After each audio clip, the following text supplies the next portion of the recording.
तो ये है थर्ड केस। थर्ड केस में क्या है, main scaling is hidden partially और कंप्लीटली। या तो मेन स्केल की जो स्केलिंग है उसमें ये आप तस्वीर में थोड़ा सा देख लें कि मेन स्केल की स्केलिंग क्या हो, अगर तो वो पार्शली थोड़ी सी छुपी हुई हो, आप उसे आगे पीछे करके देखें, अगर वो पार्शली हिडन हो या उसको देखें आप गौर से और वो आपको कंप्लीटली हिडन लगे, तो फिर कौन सा एरर होगा, फिर नेगेटिव एरर होगा। ये देखें, इसमें अगर इस तस्वीर में देखें तो आपको जो मेन स्केलिंग है वो बिल्कुल नज़र नहीं आ रही है। तो इस तरह की अगर डिवाइसेस हैं तो इस तरह की डिवाइसेस के अंदर नेगेटिव एरर होता है। अगर पार्शली छुपी हुई हो तो नेगेटिव एरर कम होगा, लेकिन होगा। इसी तरह अगर वो स्केलिंग बिल्कुल छुपी हुई हो तो जो नेगेटिव एरर है वो ज़्यादा मिकदार के अंदर होगा। हो सकता है 2 रोटेशन 1.5 रोटेशन तक उसके अंदर जो है वो क्या हो, गलती हो। तो यहाँ पे मैंने लिखा है कि कैलकुलेट द नेगेटिव एरर। इस केस में नेगेटिव एरर होगा by opening and counting the deviance of circular scale up to distinct deviation of zero line of main scale means negative error होगा। और उसको कैलकुलेट करने का तरीका ये है कि आप इसे ओपन करें और तब तक ओपन करें जब तक ये ज़ीरो वाली लाइन क्या हो, वाज़े तौर पे नज़र आ जाए आपको, इससे आगे मज़ीद कोई स्पेस वगैरह ना बचे। ठीक है, इसको आप ओपन करते हैं क्योंकि ये हिडन है, पार्शली है या फुल है, हिडन है, तो इसको ओपन करना शुरू कर दें और तब तक ओपन करें जब तक ये ज़ीरो वाली लाइन जो है वो आपको वाज़े नज़र आए और इससे आगे मज़ीद कोई स्पेस ना हो। तो उस वाले पॉइंट के ऊपर जो सर्कुलर स्केल की डिवीजन होगी वो आप नोट कर लें कि उसकी कौन सी डिवीजन है, वो स्टैंडर्ड डिवीजन होगी। और उस स्टैंडर्ड डिवीजन तक जितनी डिवीजन्स आप जो है वो पीछे आए होंगे, इतनी डिवीजन्स का क्या होगा, नेगेटिव एरर होगा। उतनी डिवीजन्स को आप लीस्ट काउंट से मल्टीप्लाई करके जो आप निकालेंगे वो आपका नेगेटिव एरर होगा। और इसकी प्रैक्टिकली नेगेटिव एरर को कैसे जो है वो कैलकुलेट करते हैं, नज़र आने में क्या नज़र आ रहा होता है, और असल में नेगेटिव एरर को कैसे लोकेट करते हैं और किस तरह से नेगेटिव एरर वाली डिवाइसेस को ट्यून्ड करके रख सकते हैं, और नेगेटिव एरर की लोकेशन का सही तरीका क्या है, उसके लिए आप जो है प्रैक्टिकली क्योंकि मैंने वीडियोस बनाई हैं तो आप इन्हें लाजमी देख लें। नेगेटिव एरर निकालने का और डिवाइसेस को ट्यून्ड करने का और उनके थ्रू जो कि फॉल्टी डिवाइसेस होती हैं, नेगेटिव एरर वाली डिवाइसेस होती हैं, उनसे फिर ठीक कैलकुलेशन करने का तरीक़ाकार इन वीडियोस के अंदर मौजूद है। Thank you. अच्छा जी, अब इस डिवाइस को देखें जो हमारी पहली डिवाइस है, आपको क्या नज़र आता है? इस पहली डिवाइस के अंदर आपको ये नज़र आ रहा है कि इसका जो ज़ीरो है सर्कुलर स्केल का वो रेफरेंस लाइन के नीचे है। तो आप आमतौर पे यही समझते हैं कि इसके अंदर पॉजिटिव एरर होगा अगर ज़ीरो नीचे है इस रेफरेंस लाइन से तो। अच्छा जी, फिर आप कहते हैं पॉजिटिव एरर होगा, और पॉजिटिव एरर भी कौन सा होगा, कितने डिवीजन्स का होगा वो आप कहते हैं, देखें ज़ीरो से ये 5, 6, 7, 8 डिवीजन्स जो है वो क्योंकि पीछे रह गया ज़ीरो, तो इस वजह से पॉजिटिव एरर 8 डिवीजन्स का होगा। मींस 8 को लीस्ट काउंट से मल्टीप्लाई करके आप एरर देख लेते हैं। तो आपकी साइड से एरर कितना हुआ, +8 डिवीजन्स का, और फिर आप जब रीडिंग लेंगे तो उसमें माइनस कर देंगे और उस 8 डिवीजन्स के एरर को तो आपकी रीडिंग आ जाएगी। कैसे? आप फिर ये करते हैं, आप कहते हैं देखें जी मैंने इसको दरमियान में से मेजर किया, यहाँ पे ऐसे इसको मैंने फिक्स किया। फिक्स करने के ऊपर जो है यहाँ पे अगर देखें तो आप कहते हैं 49, 45, 49 जो डिवीजन है वो रेफरेंस लाइन के साथ मैच कर रही है, और मेन स्केल के ऊपर जो है वो आपको नज़र आ रहा है आधा मिलीमीटर। ऐसे ही है ना, इस ज़ीरो से लेके नीचे वाली लाइन तक आधा मिलीमीटर होता है।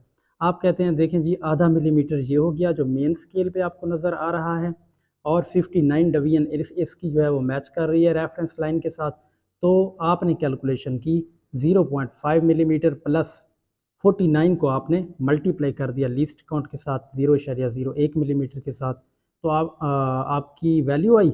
उसमें से आपने माइनस कर दिया वो एरर, जो पॉजिटिव 8 का एरर आपने देखा था, उसको जब आपने माइनस किया 8 डिवीजन्स को लीस्ट काउंट से मल्टीप्लाई करके, तो आपके पास फाइनल जो वैल्यू आई वो आई 0.91 मिलीमीटर। तो मुझे बताएं, क्या इसकी दरमियान में से वैल्यू 0.91 मिलीमीटर थी? बिल्कुल नहीं। हमने डिजिटल कैलिपर के ज़रिए से मालूम की थी 1.4 मिलीमीटर थी। तो एरर या डिफरेंस कितना आया? आपकी कैलकुलेशन के मुताबिक डिफरेंस आया 0.49 मिलीमीटर का। कैसे? क्योंकि ओरिजिनल इसकी जो वैल्यू है वो इस जगह से 1.4 मिलीमीटर है और आपकी जो वैल्यू आई है वो 0.91 मिलीमीटर है, तो एरर आ गया 0.49 मिलीमीटर का डिफरेंस आ गया, एरर आ गया। आप वैल्यू तक नहीं पहुंच सके, आपकी वैल्यू में 0.49 मिलीमीटर का फ़र्क आ गया। अब असल में हकीकत में किस तरह से इसके अंदर एरर की लोकेशन करनी है, उसका तरीक़ाकार ये है कि सबसे पहले तो आप देखें कि इस डिवाइस के अंदर पॉजिटिव 8 का एरर नहीं है। क्यों? क्योंकि इसमें देखें तो वो पॉजिटिव 8 का एरर तो तब होता ना जब ये जो ज़ीरो वाली लाइन है ऊपर मेन स्केल के ऊपर, जिसकी ये थोड़ी सी ये नज़र आ रही है, ये ज़ीरो लाइन बाकायदा तौर पे नज़र आ रही होती, ये ज़ीरो वाली लाइन, और फिर अगर ज़ीरो नीचे होता तो +8 का एरर होता, लेकिन ऐसा तो नहीं था। यहाँ पे क्या है, यहाँ पे तो ये पूरी की पूरी जो मेन स्केल वाली डिवीजन्स हैं वो छुपी हुई हैं। अगर वो छुपी हुई हैं तो याद रख लें एरर कौन सा होगा, एरर हमेशा नेगेटिव होगा। अच्छा जी, ठीक है, नेगेटिव एरर होगा, तो नेगेटिव एरर कितना होगा? देखें, आप जो है ना यहाँ से काउंट करना शुरू कर दें डिवीजन्स को। ये जो 8 वाली आपके मुताबिक जो है वो 8 वाली डिवीजन्स मैच कर रही है, यहाँ से काउंट करें और तब से काउंट करना डिवीजन्स को शुरू करें सर्कुलर स्केल की, जब तक इसकी ज़ीरो वाली लाइन जो है वो वाज़े तौर पे आपको नज़र ना आ जाए। तो ये देखें जी, इस 8 से हमने कैलकुलेट किया, जब हम यहाँ तक दोबारा 8 तक पहुँचे, दोबारा यहाँ 8 तक पहुँचे तो अभी भी बहुत वाज़े नज़र नहीं आ रही। वाज़े नज़र आए ये वाली लाइन जो ज़ीरो वाली है और इसके आगे स्पेस ना हो। फिर हम मज़ीद जैसे करते गए तो ये 15 पे पहुँचे तो अब ये वाज़े नज़र आना शुरू हो गई है ज़ीरो वाली लाइन, और इससे आगे फिर उसकी जो है वो स्पेस बढ़ना शुरू हो जाती है। स्पेस ना बढ़े, सिर्फ वो वाज़े नज़र आ जाए। तो यहाँ 15 तक पहुँचते पहुँचते हम कितनी डिवीजन्स जो है वो बैक की तरफ आ गए, तो हम 57 डिवीजन्स बैक की तरफ आ गए हैं। क्यों? क्योंकि 8 से इस 8 तक कितनी हुई 8 से इस 8 तक हो गई 50 डिवीजन्स, और फिर 8 से आगे यहाँ तक ये 15 तक ये हो गई मज़ीद 7 डिवीजन्स। तो 57 डिवीजन्स हमने ओपन किया तो हमें ये ज़ीरो वाली लाइन नज़र आई। इसका मतलब ये हुआ कि हमारी डिवाइस के अंदर नेगेटिव एरर है, और कितनी डिवीजन्स का नेगेटिव एरर है? 57 डिवीजन्स का नेगेटिव एरर है। और कौन सी जो सर्कुलर स्केल की लाइन है वो स्टैंडर्ड लाइन है? तो यहाँ पे 15 वाली जो लाइन है ये स्टैंडर्ड लाइन है, जिसके ऊपर हमें इसका जो ज़ीरो वाली लाइन है वो वाज़े नज़र आ जाती है। तो ये इन्फॉर्मेशन अगर आपको पता हो तो अब अगर हम इस डिवाइस से रीडिंग लेंगे तो हमारी रीडिंग एरर करेक्शन बिल्कुल ठीक होगा और हम एक्यूरेट वैल्यू तक पहुंच जाएंगे। ठीक है जी, क्या याद रख लें, सर्कुलर स्केल की ज़ीरो स्टैंडर्ड लाइन नहीं है, बल्कि 15 वाली जो लाइन है ये स्टैंडर्ड लाइन है। और स्टैंडर्ड ये क्यों है? क्योंकि इस पे हमें ज़ीरो वाली मेन स्केल की ज़ीरो वाली लाइन वाज़े नज़र आ गई है। ओके, अब हम इस डिवाइस से जैसे ही कैलकुलेशन करते हैं तो अब देखें आप इसके अंदर, इसको मैं फिक्स करता हूँ दरमियान से यहाँ पे। जैसे ही मैंने इसे फिक्स किया तो कौन सी डिवीजन है? वही उसी तरह 49 डिवीजन है इसकी सर्कुलर स्केल की जो मैच कर रही है। लेकिन आपको ये भी तो पता है ना कि दरअसल ये 49 डिवीजन नहीं है, बल्कि स्टैंडर्ड डिवीजन तो 15 वाली थी।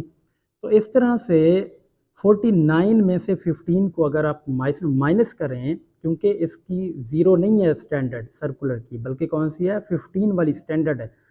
तो अब अगर आप 49 में से माइनस करें 15 को, तो फिर कितनी बच गई? तो बच गई 34 डिवीजन्स। इसका मतलब ये हुआ, अब अगर आप करेक्शन करना चाहते हैं इसमें तो देखें 0.5 मिलीमीटर जो मेन स्केल पे नज़र आ रही है वो लिखेंगे, और 34 डिवीजन्स वो हैं जो कि यहाँ रेफरेंस लाइन के साथ मैच कर रही है। अब उसे क्या कहेंगे हम, 34 डिवीजन्स।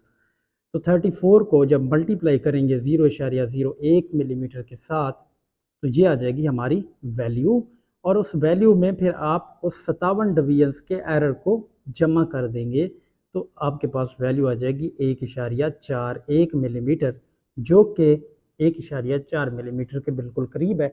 इस तरह से हमें पता चला कि इस डिवाइस के अंदर एरर कौन सा है, एरर जो है वो नेगेटिव एरर है। नज़र आने में क्या नज़र आ रहा था, नज़र आने में तो आपको ये नज़र आ रहा था कि इस डिवाइस के अंदर +8 का एरर है, लेकिन असल में ऐसा नहीं है।